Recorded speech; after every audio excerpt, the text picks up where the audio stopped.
নমস্কার দাদা, বাংলাহান থেকে বলছি। প্রথমেই আপনাকে অনেক শুভেচ্ছা প্রদেশ কংগ্রেস সভাপতি হওয়ার জন্য। বলুন। হ্যাঁ দাদা, এতদিন অধীর রঞ্জন চৌধুরী বাংলার দায়িত্বে ছিলেন, আপনি এবার থেকে নতুন দায়িত্ব পালন করছেন। আগামী কি পরিকল্পনা রয়েছে আপনার? কংগ্রেসের একটা রাজনৈতিক দলের প্রত্যেক দিনের যে পরিকল্পনা থাকে, আগামী দিনের যে পরিকল্পনা থাকে, সেটা রাজ্য কংগ্রেসের নেতৃবর্গ এবং জেলা কংগ্রেস এবং একেবারে বুথ স্তরের কর্মীদের যে চাহিদা তাকে সামনে রেখেই আলোচনার মাধ্যমে সিদ্ধান্ত গ্রহণ করা হবে। আচ্ছা আচ্ছা দাদা, আমরা জানি এই রাজ্যে কংগ্রেসের বিধানসভাতে সিট শূন্য, যদিও একটা ছিল, সেটা এখন তৃণমূলে। সেই জায়গায় দাঁড়িয়ে লোকসভায় একটি সিট পাওয়া গিয়েছে, মুর্শিদাবাদ থেকে মালদায় একটা সিট গেছে, মুর্শিদাবাদে যে সিট দীর্ঘদিন ধরে ছিল। সেই জায়গায় আগামী যে 2026-এর বিধানসভা নির্বাচন, কি টার্গেট রয়েছে, কি পরিকল্পনা রয়েছে আপনার? দেখুন, বাংলার মানুষ কংগ্রেসের কাছে অনেক তাদের দাবি থাকে এবং দাবি আছে।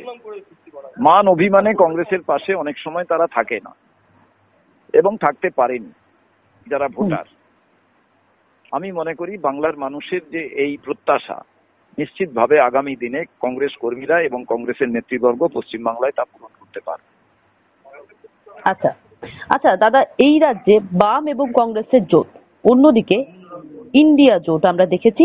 সেই জায়গায় দাঁড়িয়ে বাম, কংগ্রেস, তৃণমূল, বিজেপি বিরোধী জোট, যে সেই জোটের এক ছাতার তলায় করার কি লক্ষ্য রয়েছে আপনার? আপনার ভবিষ্যতে কি লক্ষ্য রয়েছে? আমরা রাজ্য রাজনীতি করি, রাজ্য রাজনীতিতে আমার কর্মী এবং সেই ফ্ল্যাগ সব থেকে গুরুত্বপূর্ণ। এই কর্মী এবং ফ্ল্যাগকে অক্ষুণ্ণ রাখতে এবং সেই ফ্ল্যাগের অগ্রগতি করতে এবং কর্মীদের সুরক্ষিত রাখতে আমাদের উপরে যারাই আক্রমণ করবে তার আমরা বিরোধিতা করব। এক, কোনো অন্যায় ঘটলে রাজ্যে যারা শাসন করছেন তার বিরোধিতা কংগ্রেস করবে, আগেও যেমন করেছে বর্তমানেও তাই করবে। কেন্দ্রে যে সরকার আছে সেই সরকারও যা জনবিরোধী নীতি গ্রহণ করবে তারও বিরোধিতা করবে।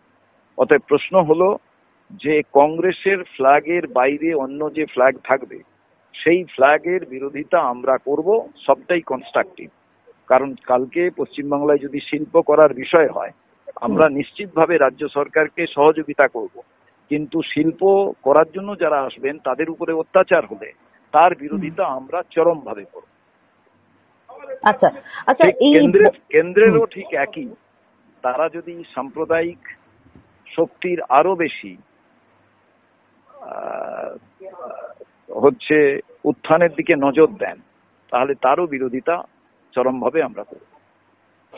বর্তমানে পশ্চিমবঙ্গে একেবারে বন্যা পরিস্থিতি, বিভিন্ন জেলায় বিভিন্ন চিত্র দেখা যাচ্ছে। কংগ্রেস কর্মীরা অলরেডি, প্রদেশ কংগ্রেসের সভাপতি অধীর রঞ্জন চৌধুরী ছিলেন, তিনি সব জেলাকে ইনস্ট্রাকশন দিয়েছেন, সব জেলা ওখানে যারা বন্যা পীড়িত মানুষ তাদের পাশে আছেন, তাদের সাহায্য করছেন। আমাদের যেখানে যতটুকু ক্ষমতা আছে সেইভাবে তারা সাহায্যের হাত বাড়িয়ে দিয়েছেন। সরকারে না থাকলে এই সাহায্য তো একটি রাজনৈতিক দল পূর্ণমাত্রায় করতে পারে না। অতএব আমাদের যথাসাধ্য যে সংগতি আছে সেই সংগতি নিয়ে আমাদের যারা জেলা কংগ্রেসের নেতৃবর্গ আছেন, ব্লকের নেতারা আছেন, তারা বন্যা পীড়িত জায়গায় তারা মানুষকে সাহায্য করছেন।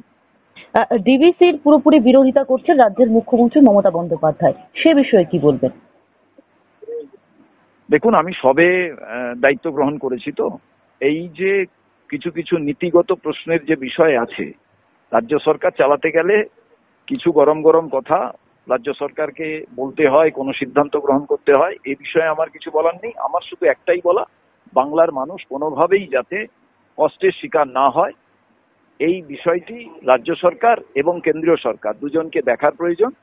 এবং ডিভিসি কেন্দ্রীয় সরকারের অধীন, ডিভিসিরও খোলাখুলি ভাবে সমস্ত জিনিস আলোচনা করা, বলা প্রয়োজন। প্রথম জিনিস হচ্ছে, তার ঘাড়ে দোষ, সে তার ঘাড়ে দোষ না চাপিয়ে মানুষেরা যে জলে ডুবে গিয়েছেন, তারা বন্যার কবলে পড়েছেন, তাদের বাড়ি ঘর সর্বস্ব চলে গিয়েছে, এই জায়গায় যারাই ক্ষমতায় আছেন সরকারে, তাদের সেই মানুষের পাশে দাঁড়ানো উচিত, সেই রাজ্য সরকারই হোক আর কেন্দ্রীয় সরকারই। একদম। অসংখ্য ধন্যবাদ দাদা এতক্ষণ সময় দেওয়ার জন্য। বাংলা হান্টের আরো খবর দেখতে নজর রাখুন। বাংলা খবর মানেই বাংলা হান্ট।